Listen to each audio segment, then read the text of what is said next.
In this section, I want to help you create your very first logo. Chances are, as a beginner, you don't have a client waiting for you yet to create your first logo. So what we're going to do is we're going to use you as your own client, and I want to make a logo using your name. The reason why is it's a great place to start. You're probably going to need a brand for yourself anyway. If you already have a business name idea, maybe feel free to use that. But we're going to start by gathering some ideas, and we're going to mix some of the theory as far as why we do certain things when we're creating logos with some of the skill sets, how we do some of the things when we're creating logos. So what we're going to do is gather some ideas. We'll quickly create a mood board, which is where we gather our thoughts and our research on what kind of a logo we want to make. And then we're going to dive in and start creating that logo. So feel free to follow along, and here we go. All right, typically with my workflow, I'll start with research and development, and I'll typically ask questions like, who is my target audience? Who is my client? What are their needs? What are their business's needs? And I'll use those to shape my research. So we always start with research and development, and we'll ask those clients those questions. In this case, you are the client, so you can know what's your favorite color, or who is your target market, or maybe you haven't answered those questions yet. Now's a really good time to think about those things you want to define. What is your voice going to be? What is your story? What flavor are you going to bring to the market? You know, what is going to be your unique sales proposition as you become your own freelancer? So take a moment to think about that. And sometimes I'll do that secondary, and I'll just start flipping through logos like I'm about to show you. And the reason why is sometimes it's just kind of nice to see what's possible or what ideas might help you evolve in this process. So let's go ahead and right click on your desktop. We'll create a new folder, and I'll just call it ideas. And then what I'll do, I usually have these three websites are the ones that I typically bounce between. I've got logolounge.com, behance.net, and logopond.com. Logopond is kind of becoming my favorite at the moment for finding some simple logo ideas. And as you flip through this, think about a lot of different things. For example, this one caught my eye. It's kind of busy, but I also like that blue color. So I can click on this and drag it right to that folder that I created, or right click and save image as, depending on how you want to work. But I really like how bold that is. I really like the color combination. It's a little busy. It would be, you could simplify those colors if you needed to turn it into like a one color print. Here's another version that artist did. I like that as well. I'm a huge fan of bold, contrasty images, so I'm going to throw that in my ideas folder. I like both the combination of the font. I like the styling of the subtle shadows that they've used. I like the colors. So that's why I put that in there. I'll just hit the back button a couple times. And this is typically how I work. I just flip through and find things that either inspire me or that I like, whether it's how they created the illustration or maybe the color they used. And I'll just grab, maybe I don't know, a dozen or so images of things that inspire me. And it could be for nothing else other than, in this case, I really like the organic feel of this, but that might not even make sense for the logo we're about to make. So I'll go through and just find things that inspire me. On Behance, come up here to Discover, click on Search and Explore, and then you can type in logo here or branding, and you might have some better luck there. And sometimes it's pretty helpful, sometimes not so much. And what I'll do here is if I see anything I like or that might be a good place to start that might inspire me, I'll hold down the Command key. You can hold down a Control P if you're on a PC and click on that, and you'll see it just opens those links in a new tab, and that way I can scroll through without losing my place. And if it's at all inspiring, I can just Command click on it to open it up into a new window. So Command click here, maybe Command click here, and you see I've got a few more tabs to check out here in a second. I'm going to go ahead and jump over to Logo Lounge real quick.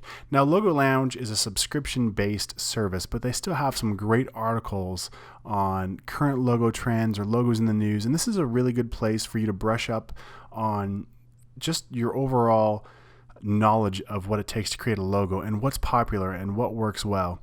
Here's a shameless plug. Back in 2010, I was actually featured as one of the artists. I'll throw that out there. I don't mind. But anyway, here's a logo that I created. And way back in the day in 2010, so don't judge too harsh, but this one right here, this tendrils effect, that was super popular back then. And so that's one of the logos that I created. But anyway, you can go through here and look at some of those trends and see what's popular, and maybe that might help you create your logo. I would warn though, try to keep your logo simple. Try not to get caught up in trends, because just like anything else, trends can die, and you want your logo to be as timeless as possible. So that way you can't be like, oh yeah, that was definitely made back in 2010, when everything was trending towards this, whatever effect it was. So go ahead and scroll through, find some different ideas, gather them into this folder, and once we have these collected, we're going to go ahead and create a mood board in the next video. Once you've gathered some more ideas and some screenshots of things that inspire you, it's time to bring those into Illustrator and start our mood board.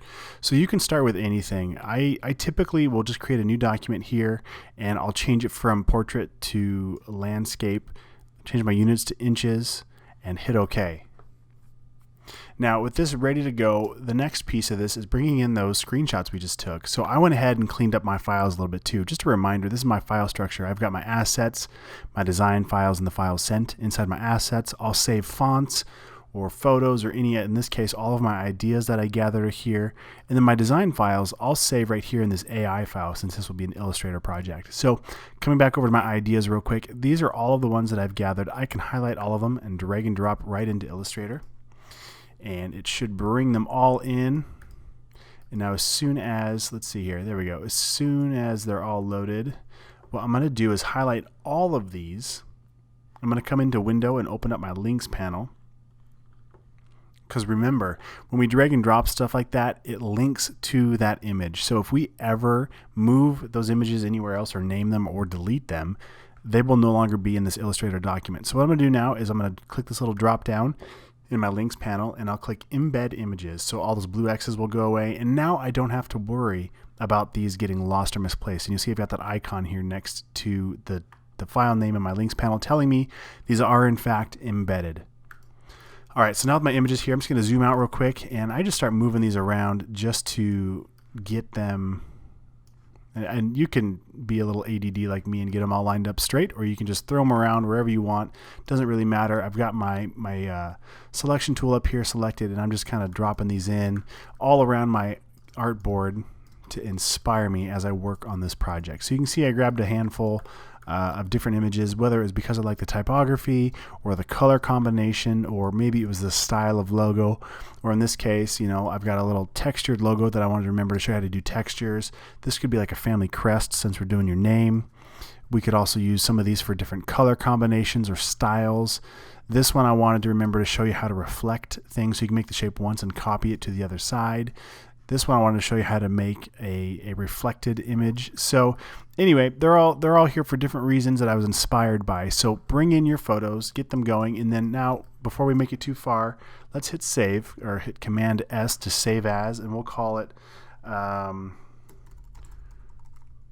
your name dash logo dash mood board. That way you can always find it later and remember what it was for, okay? I'm just going to throw this onto my desktop real quick just so you don't have to wait for me. I'll hit save. I'll hit save again, and now we've got our document saved and we're ready to dive in. The next thing I typically do is I'll start thinking about some color options, and usually while I'm thinking about color now, I don't show color to clients until about the second or third round, and the reason why is we want to focus on the shape of this thing first. But since we're here and I want to show you how I typically work, this is what we're going to do. So I get the rectangle tool, hit the letter M, click and drag, and a lot of times I'll hold down the shift key to get a perfect square. Lately though, I've been doing long horizontal bars, and I'll just throw some color in there just so I can see it. And the reason why is I feel like I can see more of the color without it taking up as much of the vertical space. So now I'll zoom in here. I'll click once. Now Alt, click and drag straight down. I'll let go, and now hit Command D a few times. So there's one section. I'll highlight those, Alt, Shift, and I'll drag that down. Maybe hit Command D one more time. So now I've got 3 different sets of color options I could play with. I'm just going to highlight all of these, hit the letter E to get my free transform tool, and I'm just going to scale it down a little bit so it fits on there. And now what I can do is grab my eyedropper tool, and I can select any one of these. I'll select that blue, and I'll hold down Alt to paste it over here. And I'll just repeat that step a couple times here to grab some of these colors that I like from this logo. And maybe this gray. Okay, so there's one color sample, and then let's make another color sample here. And again, I just hit Command S to save. I save all the time. I can't emphasize that enough. We'll bring this guy up here. Maybe we like this color scheme. Letter I, click once. And there we go. So there's the color from this logo. And let's grab one more here. Maybe this, I like this one over here actually. So letter I, I'll click, that's actually white. So what I do when I want a white sample, I'll actually click on the stroke fill. I'll make it black. Oops, make sure your object's selected. I'll make it black. Then I'll click on the stroke window down here, and I'll change my weight from 1 point to 0.25. So it's very thin, but that way it shows up as like a white box without being too dominant on the page. So that's how I would show white in my color scheme. Get the eyedropper tool again. Let's grab the brighter orange of this, and then the darker orange in this, and then this looks kind of like a purple, almost like a really dark purple violet. All right, so there's another color scheme. At this point, we've got a pretty good mood board going on as far as colors I like, logos that I like, and things that I want to play with. So I'm going to go ahead and hit save right now. And then in the next lesson, we're going to dive in and start bringing in our own assets, our own ideas, and our text. Now it's time to start creating our own samples, our own artwork, using your logo name, whether it's your personal name, your business name, or in this case, if you really have a client, then go for it and do that. But what we're going to do is just get the right text in here. So this is where spelling is insanely important, and double checking is insanely important, because you don't want to get halfway down the road with a logo comp that has a typo. Your clients are going to notice it, and it's just not good. So let's click once on here. I'm just going to use my name. All right, and I usually just keep a sample of this somewhere, because a sample of this somewhere on the canvas, because what inevitably ends up happening is I'll drag a copy down, I'll find some font that I like, then I'll hit Command-Shift-O to create outlines, and I'll do something crazy to it, and I'll do, you know, whatever, there we go, you know, I'll just mix it up and do craziness. This is not crazy, but you get the point. Hey, there's that anchor from our anchor poster. Anyway, and then what happens is inevitably I'll want to change just a little detail or something, and it's like, oh dang, I can't remember what font I used, or you know, I just need to nudge this, or maybe I need a lowercase m instead of a capital M. Well, by having a copy up here, I can just drag a new one down and know right where I had started, get that lowercase letter maybe if I wanted to do that instead, and then I'm off and running without too much lost time trying to recreate whatever I made up here and had turned into a shape.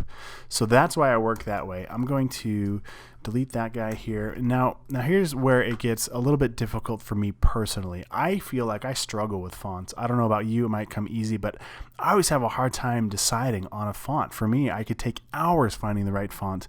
And so a way that I really narrow this down is jumping into the Adobe Type Kit and letting it narrow some of that down for me. So typically, I'll try and create 3 to 4 looks for a client. So I can come in here and grab, say, maybe a sans serif version, maybe a slab serif, you know, maybe a black letter version, and then, you know, do a couple things here.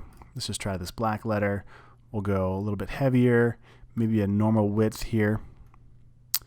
And there are no fonts available. All right, well, let's find something else then. That was a bad example.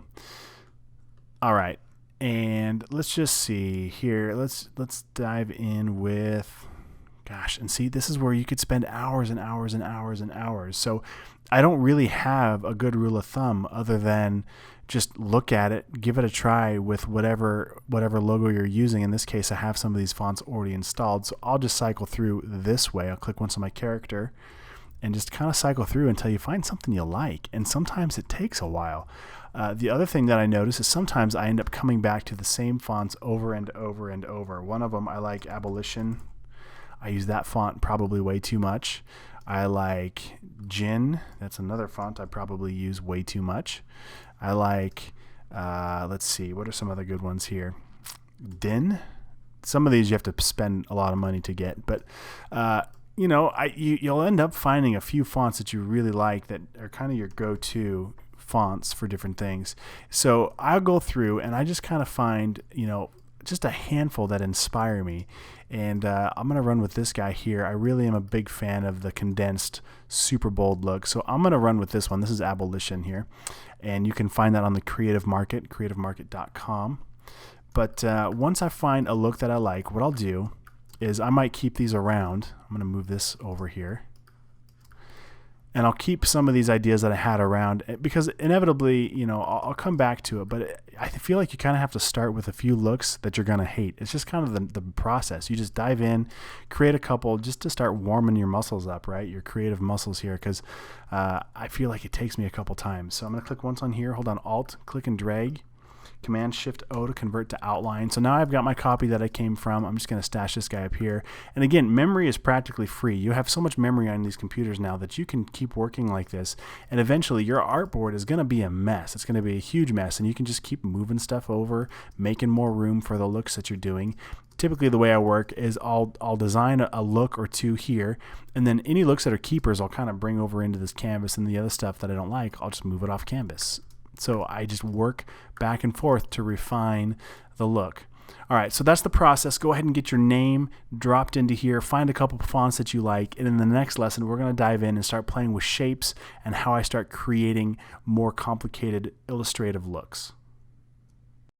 So in order to do more than just fonts and actually create shapes and more complicated illustrative looks, you need to know how to use the tools in Illustrator. So this is probably a good moment for us to step aside from this logo we started and to look a little bit about what tools we have at our disposal. So we haven't even gone over this at all yet, but over on the left-hand side is where all the tools live that we can use. So we can do a lot of things. There's a lot more here than even I use. So let me just show you the ones that I use a lot.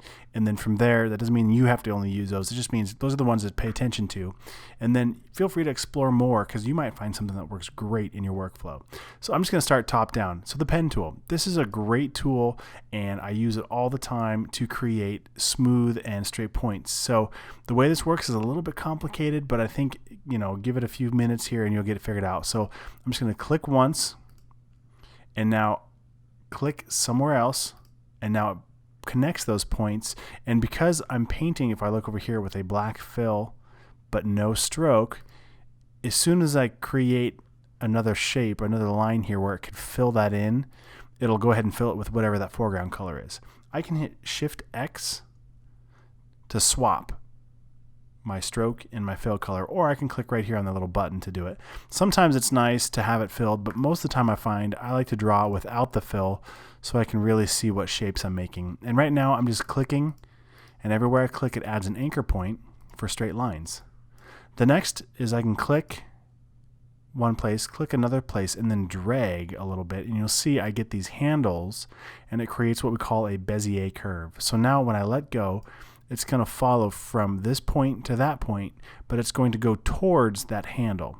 So that's how you can create perfectly smooth curves and corners by clicking and then dragging with the pen tool.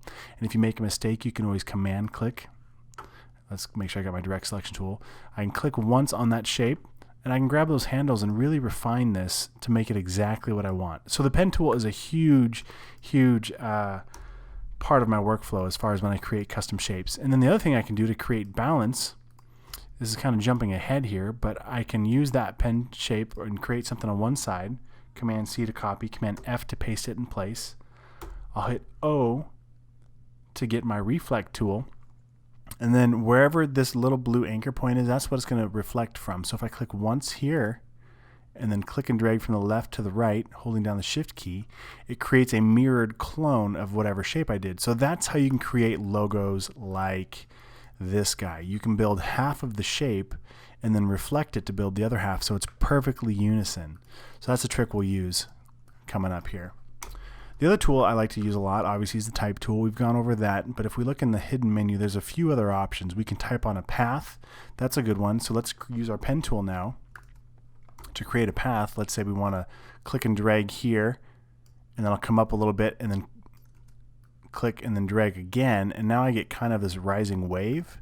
Now if I come back over, grab my type tool and get type on path, I can click on this path and I can start typing whatever I want, and now it'll follow that path. So that's another way that you might create a logo like, let's see, where did I see that? Did I bring it over? Here we go. This logo where we've got that rising wave kind of effect. Now you can also achieve that effect another way. I'm just going to bring down a copy and I'm going to come over to Effect at the top, click on Warp, click down here on Flag, and there's a whole bunch of them here you can check out, but click on Flag, and you can see that we have some different options here to create a similar effect. Granted, it's not quite the same, but you get the idea. Let's see if there's a better, oh, here we go, rise. That's going to be more of what we want. So I'll click on the rise, change to horizontal, maybe drag that slider up again, and there we go. Now we get a much similar effect, but you'll notice a difference though. See how it kind of skews those letters so they're still vertical, like the stem of the letter T, whereas this one, when it follows the path, it kind of, like the baseline follows the angle of that path. So you see the difference there? Just a couple different ways to work is all. So I'm going to delete those. Another tool that I use a lot is the blob brush tool. Now the paintbrush tool is a little weird. When you paint with it, you would expect that you could come back in. See how we've got this line through it? It's actually a stroke. It doesn't really paint like a paintbrush like you would expect, but recently they've added the blob brush, and if I draw with this guy, it actually creates a fill with my color. So if I look over here, it's actually a fill. If I click on my brush tool, it's a stroke. So subtle difference we'll learn more about coming up, but I usually use the blob brush if I need to paint something by hand or using my Wacom tablet and I want to, quickly flesh out, I don't know, some kind of an idea. And then anything as long as you have the same color, it'll add it to that shape. So you notice I've got my anchor points. This all looks like it's one shape if I click to change the color. Now let's say I paint with black again over the top. It's not going to merge those two shapes. They're independent. Okay, but if I paint with the blob brush with the same color, it's going to add it to that shape. So that's another way that I work. Actually, let me bring those back. Command Z to bring those back. Now I'm going to hit Shift E to get my eraser tool. Okay, so now you can erase from things that you've done. So that's another one that I work with when I try and add a shape and remove from it. Another part of the workflow is all of these default shapes like rectangles, ovals, polygons, star tool, you get the idea. So you can create multiple shapes to create a bigger part of the shape. A better example of this might be using the oval tool. Hit the letter L and all of a sudden here maybe we're drawing clouds instead, right? So we can draw a bunch of these shapes together to create some sort of cloud form. And then I'll select all of these, and they're still individual shapes. If you wanted to merge them together, there's a few ways we can do it. The quickest way is to hit Shift M, which brings me up to my Shape Builder tool, which lets me drag over these selected images to merge them together. Or I can hold on Alt to remove some of those shapes. So now I got kind of an interesting knockout here. So Shift M, Command click to drag over all those to select everything at once. And now I'm just kind of dragging over it with that Shape Builder tool, and now all of these become one shape. So as I click on it and move it, it follows over, and you can see where I put over the other shape, it knocks out. So I'll use that tool quite a bit to create shapes. Now the reason why I'm going through these tools right now is because I realize you and I are going to have different styles we want to follow. So after this video, I want you to play with these tools a little bit, get familiar with them so that you can start creating a logo that makes sense for you. All right, so some of the others, the last couple I want to show you, we've already played a little bit with the eyedropper tool and how that works. I like this tool right here. Now if I click once, this is the pen tool, click, and then Shift X, because I wanted to take that fill and put it to the stroke. Now I'm going to hit, I think it's Shift W, let me look right here, the width tool. That can apply to strokes. This is pretty cool because I can click anywhere on my stroke and click and drag to change the width at any point of the stroke. So the way that I would use this might be for, well, there's a few ways we could do this. Let's say you wanted to create a water drop. Well, I could click with my pen tool, Shift click, hit Shift W to get my width tool, come to the end here, drag that out quite a bit, and then I'm going to come to my stroke window, click down on the Show Options, twirl down, change my cap to a rounded cap, and now all of a sudden I'm pretty close to a raindrop, right? So there's ways that we can build shapes super quick and effectively. All right, the last one I want to show you that I work with quite a bit is the blend tool. So you can create two shapes. In this case, I'll create a square, and then actually let's create a different shape altogether, a circle with a different color. And I'm gonna click on this blend tool, and you can click on one, Shift click on the other, and then click one more time, and now it'll blend between two shapes. I can hit return with that tool selected, and I can change it from a smooth color to a specified steps. Maybe instead of that many steps, let's just do 5 steps. I'll hit preview, and now from 5 steps it goes from one logo to the other, or I'm sorry, from one shape to the other. So these are just a few of the tools that I end up using the most to create my logo. So I wanted you to be aware of those. There's a few more tips and tricks we're going to learn in the next couple videos. Play with those though, get comfortable. And then in the next video, I'm going to talk a little bit more about the workflow, and then we'll be ready to go here. All right, in the last lesson, we did just a really sky level overview of some of the tools that I use a lot. There's a few more tools in that panel that we could explore. Feel free to explore those on your own time. But as far as the basics and getting a pretty comfortable foundation to know what to do, that's what we covered. Now what we're going to do is just quickly mock up a couple different logo ideas, and the purpose in this is so you can kind of see my workflow. And then what we're going to do is push pause. We're going to take a step back from our logo, maybe go mow the lawn, or maybe go do the dishes or something else. Step back and let your subconscious mind work a little bit on those logos, and you'll come up with some new ideas in the process. But in order for that to work, we need to try and make at least 1 or 2 logos so we can kind of start problem solving and letting our mind kind of fight through that a little bit. So I'm going to delete some of this extra junk that we were working on in that last video. I'm going to come back up here to my Derek Mitchell text that I've already outlined. I'm going to drag a copy. Hold on, Alt, click and drag. And I don't know, the first one that comes to mind is doing like a monogram. So I'm going to zoom in, hit the letter A to get my direct selection tool, and I'm going to click once on the letter D. I'm going to hit Command C to copy it, Command V to paste it. Now the problem with that, as soon as I deselect this and I go to move this, this is all grouped together. Oh, sometimes it is. This time it didn't group it. But sometimes these are all grouped together as one. So then what I would do, with that selected, I hit Command X to cut it so it removes it from that group, and then hit Command F to paste it back where it was. Okay, hopefully that made sense. It might not have, but just trust me here. I'll click one more time on the letter M. I'll hit Command C to copy, Command F to paste, and that pasted it right on top, so now I can drag up. I'll click off and click back. There we go. That's what happens sometimes. See how that left it as part of the other group? So to get rid of that or remove it from the group, there's a couple things we can do. One is just hit Command Shift G. That's the same as going to Object, Ungroup, and that'll ungroup all of the letters, which I don't want to do that though. I want to leave these still selected. So I'm going to hit Command Z. So this is still one group. A way to cut that out but still leave this all grouped, I'm going to hit the letter A, click once in here, hit Command X to cut it, which physically removes it from that group, hit Command F to paste it back. Oh, all that work. And now we have these as one group still, and now this is separated. Hopefully you're tracking with me, but it's just the way it is. It's just how we do this. Okay, so one idea I have is to reflect this letter D. So I'm going to hit the letter O to get my reflection tool, and it's fine in the middle. I'm just going to click from the left, holding down the Shift key, and drag to the right. So now it just reflected that. Now I'll move this over, and I'll kind of align these up together. So there's one idea. I'm going to drag this up, hold on Alt and drag a copy, zoom back in, and now I've got another idea. Let's maybe knock out this stem so it looks like the D is kind of coming off of that letter M. There's a few ways we can do this.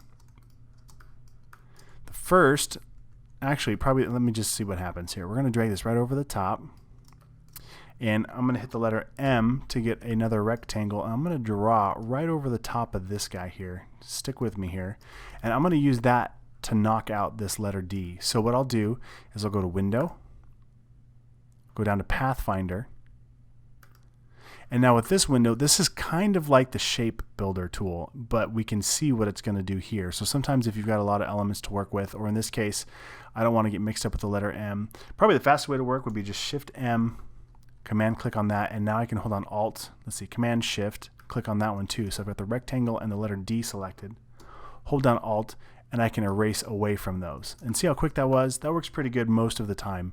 Sometimes, if it doesn't, again, you could use this Pathfinder window, and whatever's on top, I can use this right here, the minus front, to subtract whatever's in front, okay?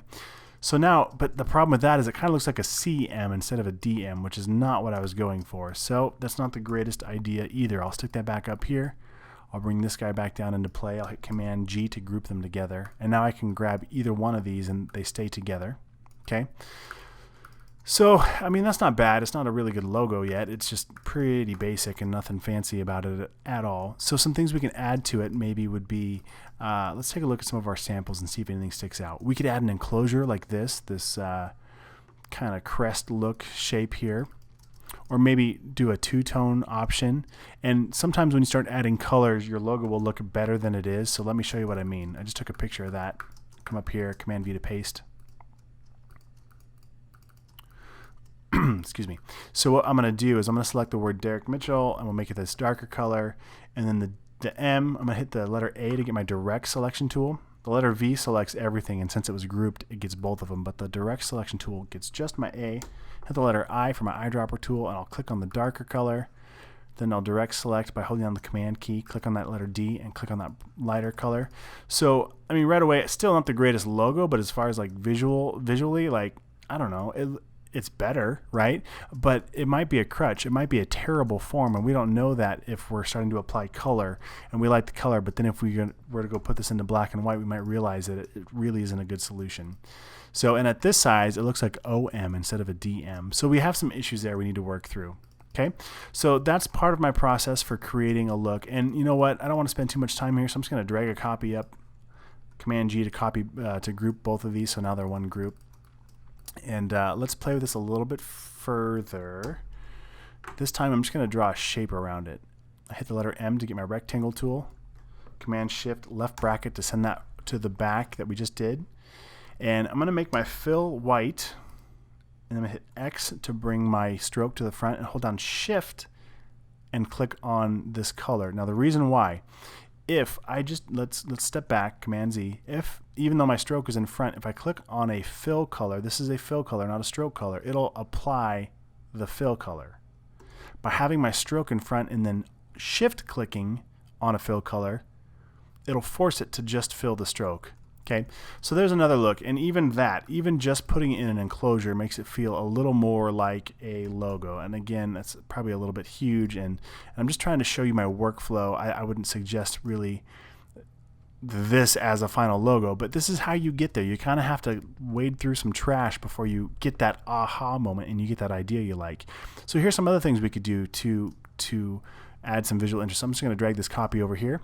So I'm going to highlight these, hit Command G to copy. I'm going to come up to Effect. Let's go down to Warp. Let's try Bulge. Let's just see what that does. So I'm going to scale this back just a touch. So that kind of bulges it up. I like that. I'll hit OK. That's kind of cool. I'm going to drag a copy over here. Command G to copy those two together. Highlight that again. And now this time, instead of going up to Effect, down to Warp, if I do this, it'll try and apply another effect on top of this. Instead, I'm going to come down here to my Appearance tab, and I'm going to click on that. This is an effect being applied to it, and you know that because if we look closely, it still has the original shape showing up here, but it's showing the effect applied to it. So I can double click on that and come back in and dial in this effect. So maybe, you know, maybe we just kind of play with the vertical and horizontal scaling of this, and that could be a cool effect. Now, one thing you'll notice, again, this is an effect applied to it. If we want to make this actually the shape and we wanted to modify it, let's say I wanted to modify this inner shape a little bit. Well, to do that, what you need to do, highlight your artwork, come up to Object, click on Expand Appearance. There we go. And now it expands that appearance. One other thing you'll notice, though, this is still a stroke. If we click once on that, and this is still a fill. So if you wanted this stroke to be editable as a fill, what we need to do is come to Object, Expand, and then expand the fill and stroke one more time. And now we have this white fill behind it. If I change it to green, you can see it better. And then on top of it, we've got this other fill that's now this dark color here. And I can change that individually. So are you tracking with me? I hope so. Hopefully this gives you an idea of what's possible. So what I want you to do is work through some of these ideas you have, whether it's stacking the logo on top or to the left, or maybe it's creating wings, or maybe it's trying to, you know, fight your way through how am I going to make this shape, and try and explore the pen tool, the blob brush, and making something you like. Maybe come up with about 3 or 4 options, and then I want you to push pause. Like I said at the beginning, go do your dishes, or go mow your lawn, or go do something, maybe go to the gym, but let your brain be at rest. Don't do something that takes mental energy like your finances. Do something that your body can do, but your mind can think, and that's how you'll start arriving at good logos. It doesn't matter what we do in this first phase. It can be a bunch of garbage, but what it does is it forces your brain to start thinking about it. Think about in school when you had a project due the next day, and inevitably, the night before you ended up doing it, and you're like, oh man, if I only had one more day, it would be so cool. And that's what we're doing here. We're kind of forcing ourselves to be in that final crunch, like pretending like it's due, but then you can step back and go, oh, okay, and then create some space for your mind to start solving problems with your subconscious. So, all right, so there's your homework. Create about 3 or 4 more looks. Just, I mean, even if they're garbage, just kind of play with it and just get them out here, hit save, and then step away for a little bit. All right, did you give your brain some space to think and maybe get your lawn perfectly manicured or your dishes done? I actually took the day off and I got to go swimming with my kids, so that was a ton of fun. And coming back, I'm fresh and have a fresh look at these logos, and I've got a couple ideas I wanted to play out real quick. So what I'm going to do is just experiment with a couple more mock-ups and show you a couple more tips and tricks. Then we'll learn how to package and send these as a comp. What a comp means is like a comprehensive look, or just an idea, just a first round for if you were working with a client. Say, hey, what do you think about these? Are these going to be what you're looking for? So what I'm going to do is grab this icon right here. I'm just going to hit my direct selection tool to highlight it, Command C to copy, Command V to paste it over here so we can play with it a little bit. And instead of knocking out the D like we did over here where it looked like it was a C, I'm going to try knocking out the M instead. So I'll come over here and get the direct selection tool, letter A, click once on that M and slide it over into place, and you'll see when I get to where those two lines intersect, I get that pink line. And remember, that is my smart guide. If you don't see that, come up to View, turn on Smart Guides, and snap to point. That'll help you out, help snap things in place. So what I want to do now is I want to cut out the letter M, and I'm going to do a little more precise this time. I'm going to click on the letter D with my direct selection tool, come over here to Object, come down to Path, and Offset Path. What that's going to do is it's going to perfectly follow the line of the first letter there. I'm going to hit OK, and you might need to change the offset amount a little bit. I'm going to hit OK, and now I've got two different shapes here. So you can see that I've got the original letter D, and then behind it, I'll turn it a different color so we can see the M above it. And behind it, there we go, is a full copy that's a little bit bigger of the same shape. So what I'm going to do is I'm going to use this shape to knock out the letter M. So I'll click on that, shift click on the M, and then shift M to get my shape builder tool. Hold on Alt, and I'm just going to delete all of that. Click and drag. All right, so now I've got a D and an M, and that actually is working pretty good here. I'll just change the colors back. So there's one idea. Now I'm going to keep pushing this a little bit further. I'll click once, Alt and drag. And now what I'm going to do is hit the letter A to get my direct selection tool, but I'm just going to grab one of these anchor points, because now what I can do is hit delete once and then one more time to delete that whole selection, and it actually pulled out the middle portion of that letter. So now it's just a solid shape. And maybe I'll play with, let's see, I'll leave that there, click and drag a copy, zoom in a little bit, hit the letter A to get that shape, hold on Alt, click and drag, and then after I start to drag, I'll hold on the Shift key, which forces it to stay in line. Okay, I'm hit the letter O to get my reflect tool, hold on Shift, click and drag, so now I just reflected that. And I'm going to drag this guy back in place right over here, and this is where, let me change this color again so I can see a little better. I'll bring it to the front, Command right bracket. This is where it's nice in Illustrator because we can zoom in really, really far. So I can grab this guy and drag over till I see that it's exactly where I want it to be. Maybe just a touch past so that way it covers it up. And then let go. All right, so now I've got kind of an interesting looking shape here. And the whole purpose of all of this is just to create something cool and unique, something that nobody else has made yet, so that way it can be your own custom logo. So now what I'm going to do, that's fine. I don't really care about the color yet. I'm just building shapes, just trying to get some ideas. And if it's bugging you, I can change it back to a gray color. So that's kind of an interesting shape. Now here's an idea. This could look almost like a spring or something. Let me show you what I'm thinking. I'm going to grab this shape in the middle here. I'm going to hit the letter P. And I'm going to, I don't want to add a path here, so let me actually click off here. With my pen tool, when I hover over it, it shows me when I'm on that path. So I'm going to click here, and then just visually I'm lining it up so that line matches that stem there. I'll click down here, and I'm just going to fill this. All right, so what we're doing here, it's kind of a mess, but just track with me here for a second. I'm going to hit the letter A, shift click on that shape there. So now I've got that weird shape I just made and the letter M behind it. I'll hold down Shift M to get my shape builder tool. Now I'm going to hold on Alt and click away from the pieces that I want to break apart here. Okay, so now it's tough to see, but if I click once on this, I can change my color. I'm going to hold down, or I'm going to hit the letter A to get my direct selection tool on this shape. Command Shift right bracket to bring that to the front. Let's try it one more time. I'm going to hit Command X, Command F to paste in front. There we go.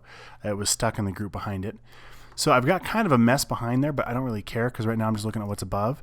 So now I could play with the different tones here. I could go, let's just play with black and white for right now. Let's go from maybe a 75% black to maybe a 90%. And maybe let's match this with that shape here, and let's make this one a much lighter. Click on black and now bring that up to maybe 50%. So now we're kind of playing with depth of field. So it's kind of like that one's pushed behind, like it's in the shadows or something. So that's where you want to be careful. If we don't like this original shape, if we had to make this as a vinyl cutout for the side of a truck or embroidered on a t-shirt, we want to make sure that we're happy with this shape, which, you know, it's all right, but nothing crazy.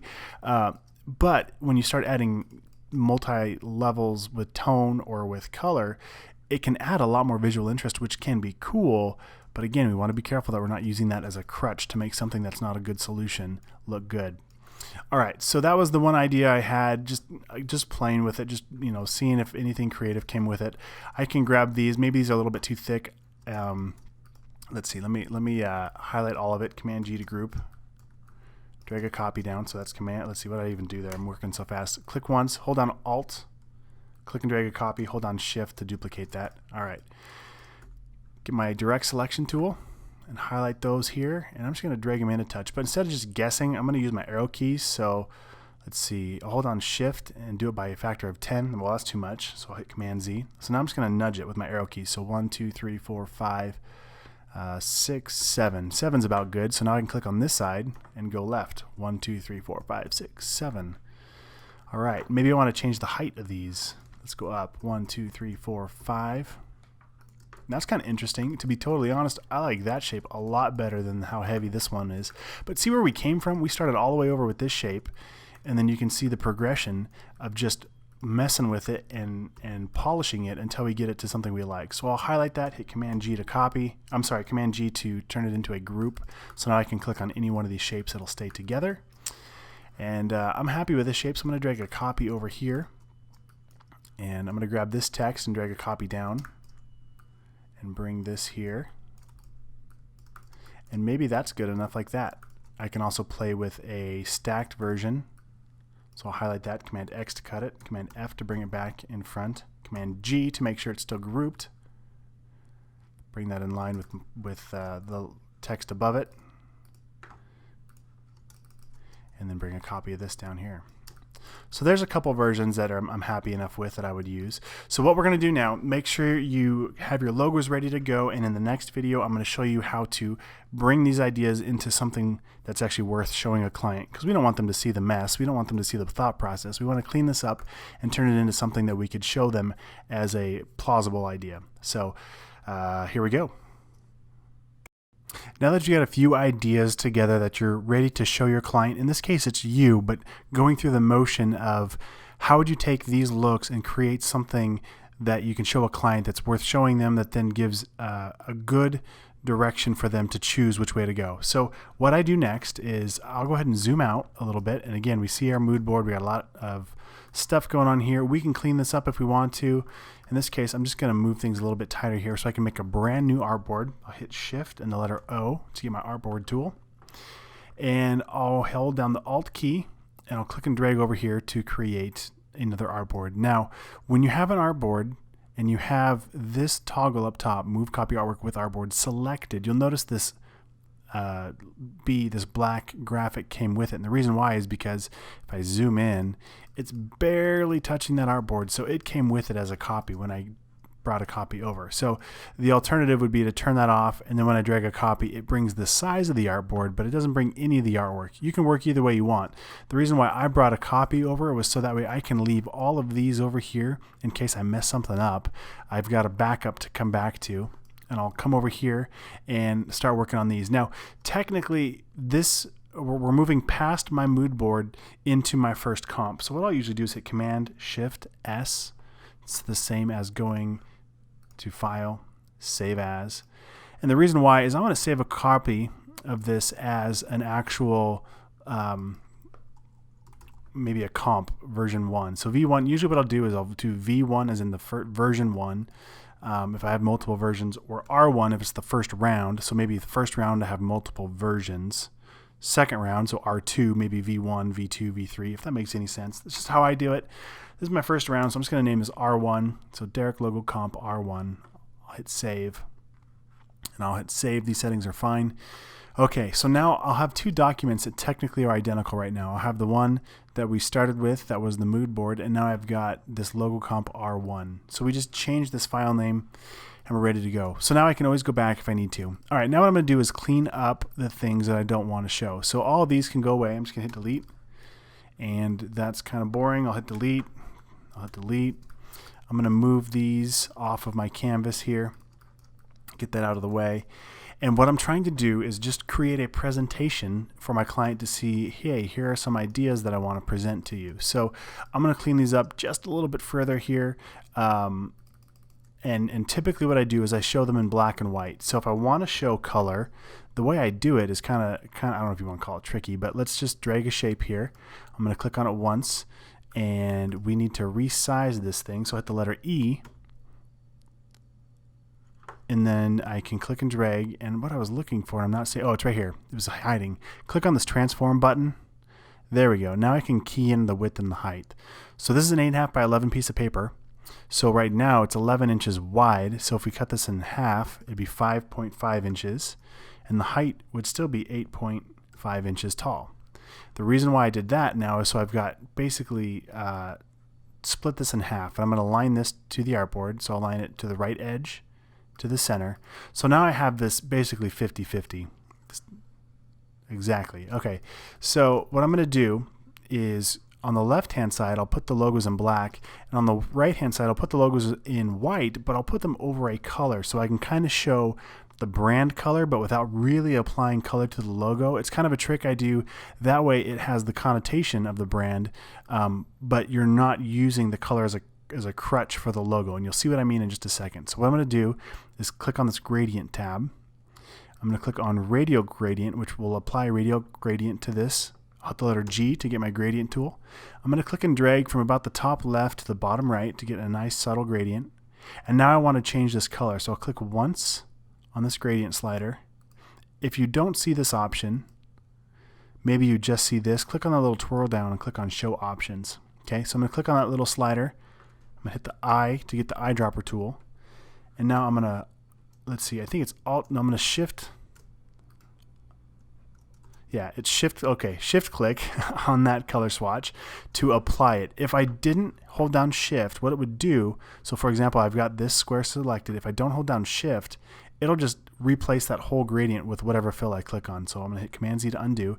So I'm going to click on this little color swatch down here and hold down Shift and click on the darker blue.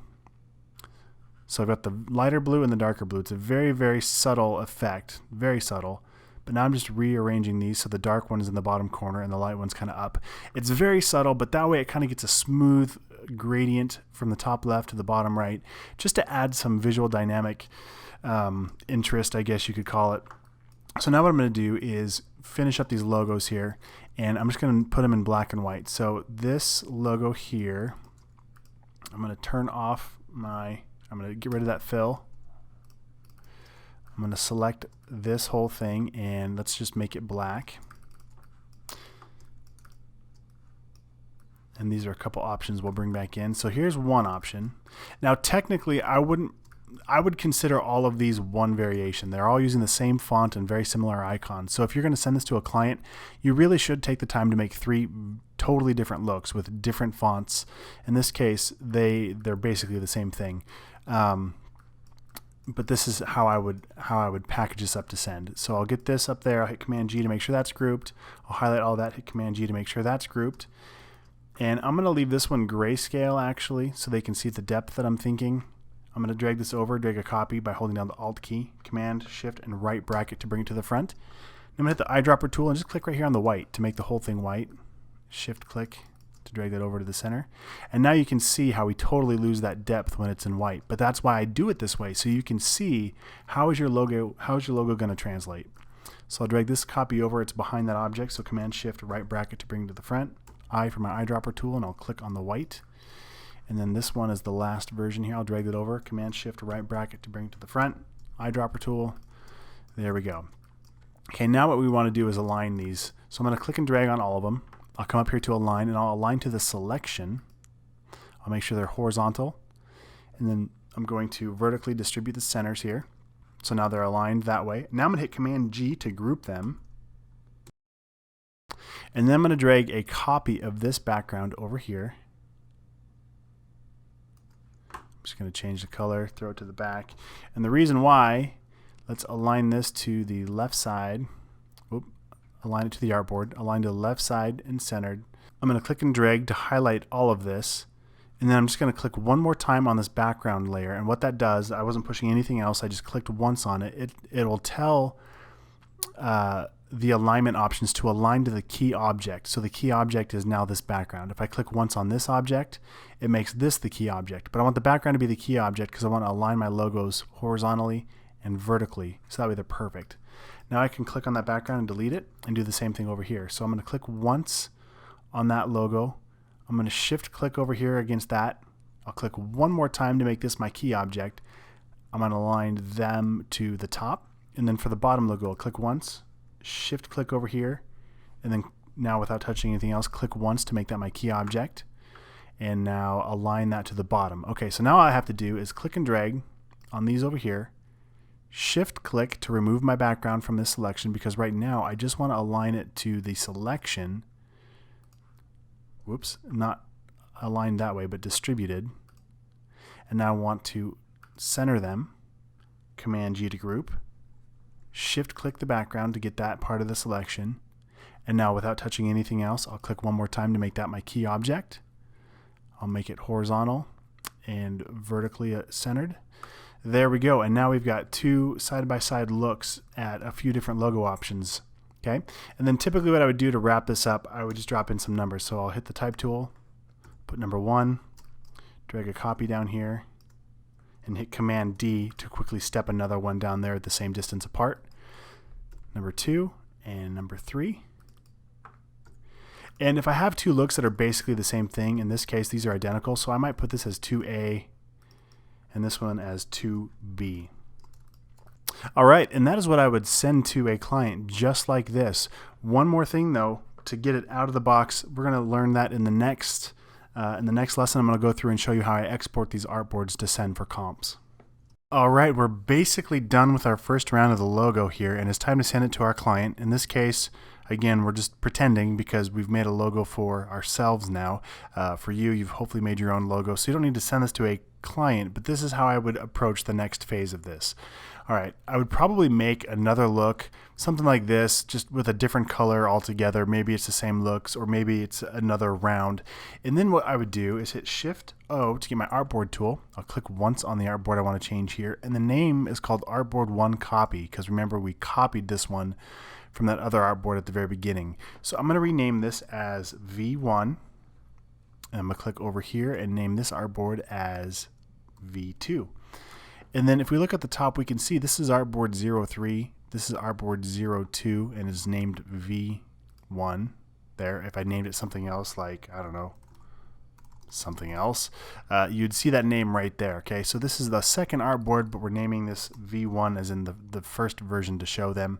This is the first artboard that we have on our screen, 01. If you want to change the order, I can click on this artboards window and rearrange this, and now V1 would actually be artboard 1. Okay, but I'm going to drag it back just so I don't get confused if you're not already confused. Now, it's time to export these things. So I'm going to go to File. Well, first I'm going to hit Command S just to save my work right now. Then I'm going to go to File, down to Export.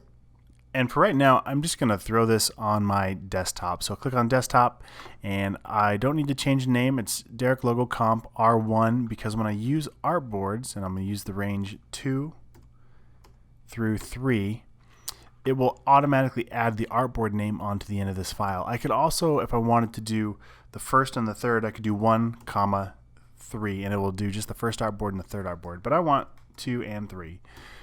All right, I'll use that, and a PNG is fine, or a JPEG is fine. I'll use a JPEG in this instance. I'll hit export. I'll change this to RGB because chances are, since I'm probably going to email this or send it to my client in a text message, it'll be in RGB for screen. So I'll click RGB, and I will put this sRGB color profile there just so that way they have a better chance of seeing this how I intended. And because this is just a comp and I don't want them to take the final design and run with it, I'm going to change the screen setting to medium, and I'll turn down the quality just a little bit just so it's not a print production logo that they could essentially steal. But that's a whole nother topic about getting paid first for your work with deposits. Anyway, little tangent there. Okay, so those are exported. We'll jump back into Finder, and I will jump over to my desktop, and there are those two exports. And you see added _V1 and _V2. So there's that first version, and there's the second version. So now what do you do with this? Well, a couple ways we could work. A lot of times what I'll do is I'll just ping it directly to my clients. So I might open up a new message window here. Since I'm my own client, I'll send it to myself.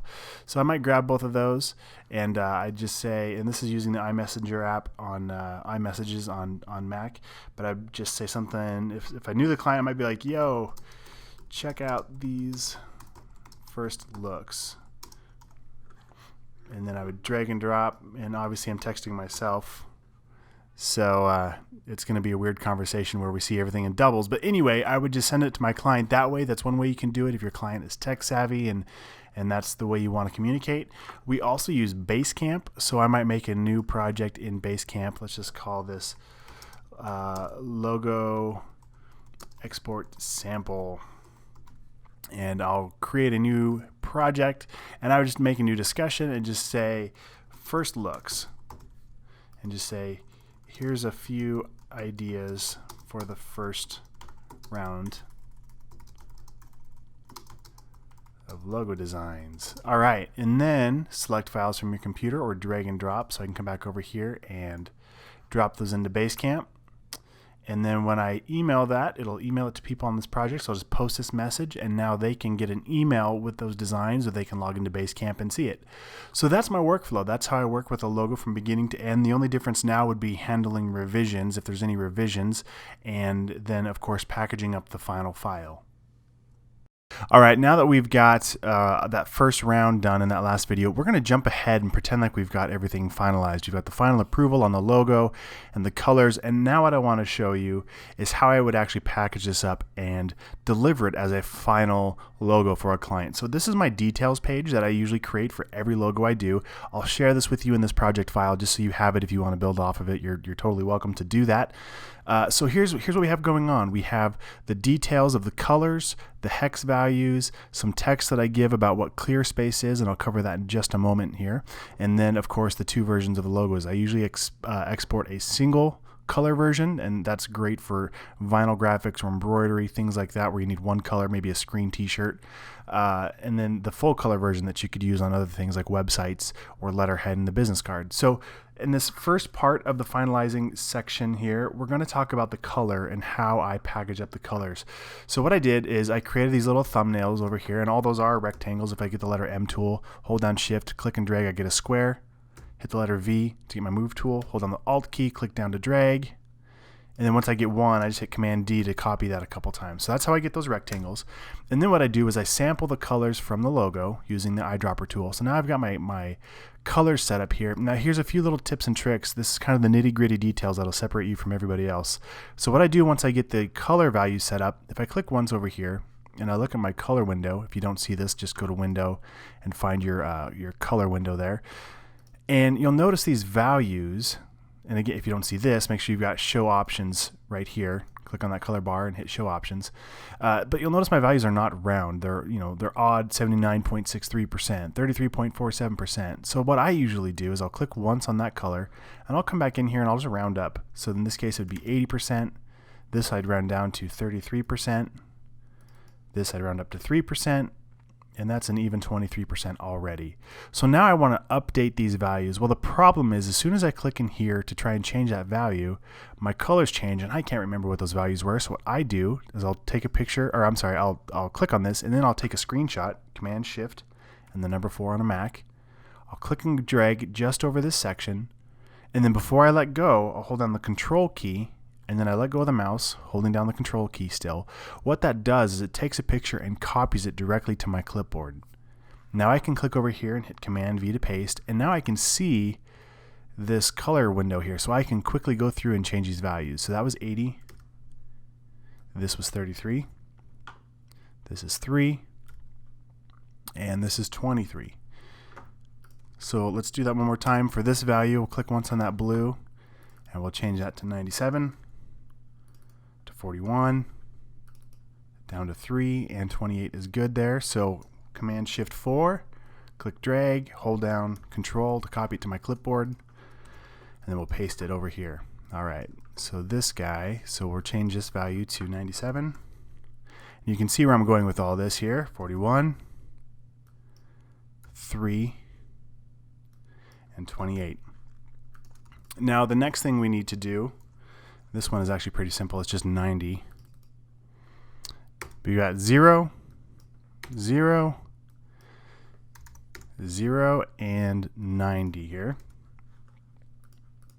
Alright, now these names, where in the world did I get these names? Well, I use this cool little app called SIP, S-I-P, and it's a cool little screenshot thing where I can hit my shortcut here, which is Option, Control, and the letter P, and I can sample colors from anywhere on my desktop. It's just a little app I found, and I use it all the time. And whenever you select a color, it gives it a name up here. So this was C. Buckthorn. So that's where I came up with these names for Vulcan, Bahama Blue, Matisse, and Curious Blue. I don't know, I just threw it in there. But that's how I got those names. You could also just name it light blue, medium blue, dark blue, and dark gray, whatever you want. But I just give the colors a name.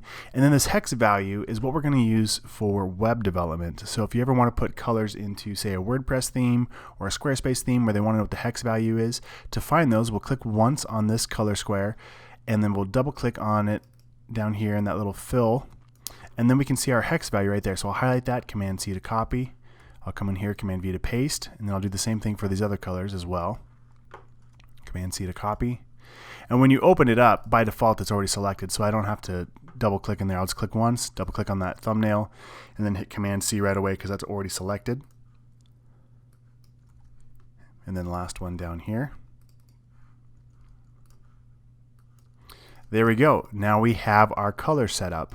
Then what I would do is grab whatever font I used as the base font, because remember we have these outlined, so when you share this with people, they won't know what font that is if you used a base font, or maybe you created it completely from scratch, which is excellent. That's great. So what I do though is when I did use a font, I'll put that font here, and then I'll make the character, I'll put the name of it, and then make it what it is, so then you can tell what it is when we share that.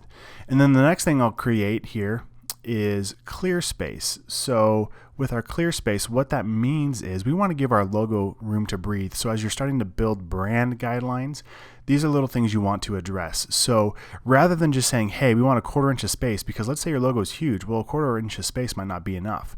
And as it scales down, you know, that might be too much space. So we use a relative unit of measurement, typically just something from the logo. In this case, we use the letter M to just set off a boundary around our logo. And in the third video, we're going to talk about, in the second and third video, we're going to talk about our artboards and exporting, and that'll come into play as far as how we give it that space. So, all right, in the next video, we are going to create artboards, and we are going to learn how to get our folder structure set up so we can share these assets in a professional manner. Okay, let's get our artboard set up so we can export this, and then we'll get our folder structure set up for just the whole project management side of things. So the artboards, you might be saying, hey, I've already got an artboard, let's export this. Well, when it comes time to actually export this, we can quickly batch export based on artboards. So what I do is I will bring over this final full color logo version. I'll alt drag a copy over to the right here. And remember, we had that letter M as our gap space. So what I'll do is I'll get my direct selection tool. I'll click once in here, Command C to copy, Command V to paste. And now when I go to move this, I can just drag it down, and then I'll drag another copy, and I'm going to change the color here so it doesn't get confused with everything else. I'll drag another copy up here. My smart guides tell me when it's aligned here. And we're using the height of this M as the measurement. So on the sides, since we're using the height, I actually need to turn it sideways here. So we're still using that height to set it off. Now I'm going to hit Shift O to get my artboard tool, and I'll just hover over here until my smart guides tell me that I'm aligned. I'll drag down. There we go. And now I've got a canvas, or an artboard rather, with the proper amount of spacing around this logo. Does that make sense? Hope so. All right, so there's one version, and then now what I can do is hit Shift O, and then I'll click and drag down, and that won't come with me this time because I have this option up here, the Move Copy Artwork, turned off. I'll hit Escape, and then I'll come over here and grab this other logo, and I'll Alt drag a copy over here. And this time I'm just going to hit this little drop down to align to artboard, and I'll just center that. Oops. Okay, so here's a good example. I drug over a copy, but what I'm going to do now is hit X to cut it from here, because if we look really, really close, there's a subtle black stroke around that artboard, which means that's the one that's targeted right now. If I click once on this artboard, that black line comes in here, and you probably can't, I mean, it's really, really difficult to see. But anyway, it's there. You can tell which artboard is targeted there. Now with this one targeted, I could hit Command V to paste it on that artboard, and now I can center it to this artboard here. All right, now what we need to do, the next stage, is name these artboards. So I'll hit Shift O to get my artboard tool again. And since I'm on this one already, I'll just go ahead and name this artboard, and we'll call it One Color. One Color. And we'll name this one Full Color. And we'll name this guy Details. Okay, and then I'm going to come down to my artboards window and make sure that we're in order, and we are. Details, Full Color, and One Color. This is just for when we export a PDF. That way it puts the stack in order, so we see the details page first, and then the Full Color, and then the One Color. You can drag and drop to rearrange, but the export will be on that. All right, and our artboards are set up and ready to go. I'm going to hit Command S real quick just to save where we're at. And then now let's take a look at our folders and our file structure. So typically what I export will be Illustrator files, EPS files, PDFs, JPEGs, sometimes TIFFs, and PNGs. So let's dive in and learn what those are real quick. First of all, I'm going to set up my file structure. So I've got my AI folder, and Illustrator is just the native file we use to create this, so it'll be editable if I ever want to get back into this and edit it later. I'm going to right click and make a new folder, and we'll call this one EPS. This stands for Encapsulated PostScript, and basically it's a lot like an Illustrator file, but it's a little more generic. So guys who might have older software, a lot of times like sign guys or people who make apparel, might not have the most recent version of software. They might not have Illustrator at all, but an EPS is still a vector-based program, and you can use that file to work with these shapes. So I'll send them an EPS. And now what I'm going to do, this is just a blank folder, so I'm just going to hit Command D to duplicate it. I'm going to hit Return on my keyboard to jump right into renaming it. And I'm going to call this PDF, Command D to duplicate, Return to change the name on this one. We'll call this one JPEG-web, Command D to duplicate, Return to change the name here. And we'll call this one JPEG print. Command D to duplicate, Return to change the name. We'll call this one PNG, and that's probably good enough. We could do TIFFs and we could do some other things, but this is more than sufficient to get what we need here. So now we've got all these files set up and ready to go. In the next lesson, what we're going to do is actually learn how to batch export all of these files and make our life a lot easier. All right, let's jump back into Illustrator and learn how to export these and send them as a final file to our client, or in this case it's for ourselves, but hey, it's good practice. All right, so let's jump into Illustrator, and what I want to do is we'll go to File, Save As. I'll jump over to my Finals folder, and inside of there we'll jump over to the EPS folder, and I'll change my format down here from Illustrator to Illustrator EPS. And we want to use the artboard, so I'll click on that. We'll use all of the artboards, and then I'll hit Save. Everything like this is just fine. There is a chance up here at the version you might want to save a legacy format, and that you'll have to, you'll if you go to send this to print or somewhere and they say, hey, we need, version whatever for CS3, well, then you could come over here and export that later to give them something they can work with if they don't have the most current version. But typically just leaving it alone like this is fine. So I'll hit OK. We'll export that EPS file, and right now it's going to be writing those out. When I jump back over there, I can see they're here. Now, one interesting thing when you send an EPS out, it actually does 4 files. We had 3 artboards, but the 4th file is a file with all of them in one document. So I usually delete that. So if I hit spacebar, I can do a quick preview and see which one that is. And you'll notice the names too. The names changed. So it exported the artboard name. So this is _details. This is full color. And this is one color. And now this is just the original Illustrator file that we exported. And see, it has everything in there. Well, we don't need to send them that, so I'm just going to hit Command Delete to delete that from that folder. Now let's go ahead and export some of these other ones. Now, an interesting thing, when we go to File, Save As, the only options that we'll have from that menu will be the EPS, Illustrator, and Adobe PDF file types. We can also do SVGs, but right now I'm just worried about these couple files. Come here to Finals, and we'll jump over to the PDF. We're going to use all the artboards here, and this will just rename DM Logo Final is fine. I'll hit Save. All of this is great just as is. We can leave the Illustrator editing capabilities on. We'll hit Save PDF, and when we check that out right there, it spits out just one file because it actually packages up those logos within the one document, which is kind of handy. So we got our PDF done now. Now for the other file types, instead of coming to File, Save As, we need to jump down to File, Export. So we'll click on Export, and since it's on PNG, I'll just use a PNG. I'll hit Use Artboards. We'll jump over to our PNG folder. There we go. And let's go ahead and hit Export. Now, you could do a couple versions of the PNG. Right now, I'm just going to do one, but you could do a print-based version at 300 and then come back later and do another one at 72 for web-based.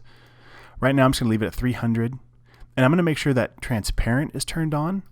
So PNG, it stands for Portable Network Graphic, and it supports alpha transparency. A JPEG does not. What that means is a JPEG will export with a white background. It doesn't know how to make things transparent. But a PNG does. It knows how to keep transparency. So as I scroll around, you can see it, it blurs it out on my system here. But if we look, we get these subtle colors poking through. So the artboard is actually transparent, which is why we use a PNG when I send these off for people to use on their websites. And we'll also notice the canvas of this. It included the artboard, so that gap we made with that letter M here for our width stays with it to protect the clear space of our logo. So that's pretty handy. All right, we've got all those versions. They look good. Now let's do the last couple versions, the JPEG. In this one, I'll show you the example of print versus web. So come over here to File, Export. We'll jump into that JPEG for print. We'll start there. So I'll click this little drop down, and we'll find our JPEG option. And you can see down here we do have a lot of other options of files we can export, but the ones that I'm showing you are the ones that are the most popular that I end up sending to clients that they use. So we'll use artboards, we use all of them. I'll hit Export, and this one's for print, so we're going to leave our color mode in CMYK. Because this is a final file, I'll turn the quality all the way up to maximum. Since it's for print, we'll change our resolution to 300, and we'll leave this little checkbox selected, which basically embeds a color profile to try and get the colors to match as close as possible, no matter what system you're on, whether you're on a Windows or a Mac, or depending on what printer you go to. Hopefully all the colors will line up and look good. I'll just jump right in and export the next version. We'll hit Export, and this time we're going to do the web-based JPEG. So we'll use artboards, hit Export, make sure we're on JPEG right there. We'll change our color mode to RGB for web, and I'll leave this at maximum, that's fine.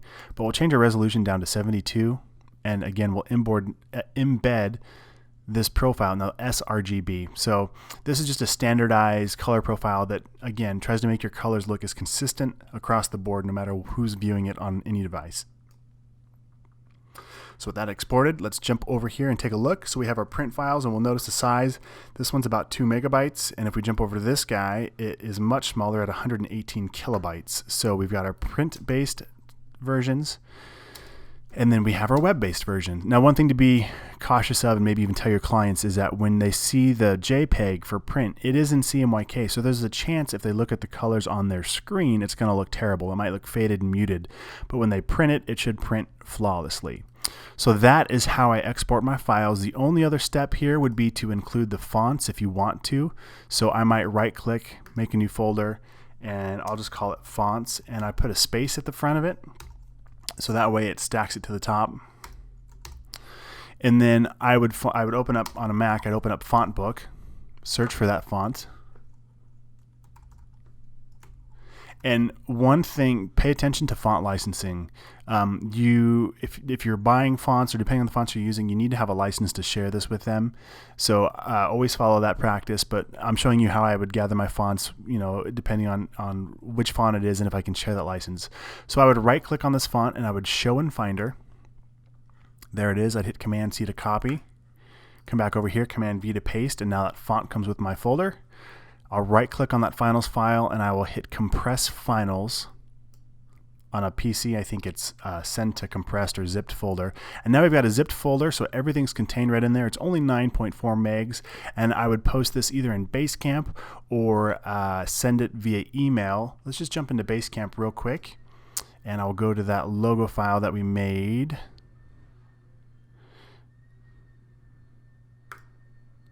And post a new message. We'll call it Final Files. And then I use an app called Text Expander. It's pretty handy. And I have all kinds of snippets that I've already made. So I just typed in LLOGO for logo, but I had an extra L in there. And it spits out this text that I send to my new clients. So I can come in here and highlight. I just usually put this in bold so it looks better. And this explains to my client what the file types are and why I included it. And then I will select files from my computer or drag and drop that zipped folder right into it. And when it's done uploading, I can go ahead and post this message and send my client the final file. So there it is. Hopefully you learned a lot in this section about creating logos and exporting them. And be sure to check the project files for those assets as well.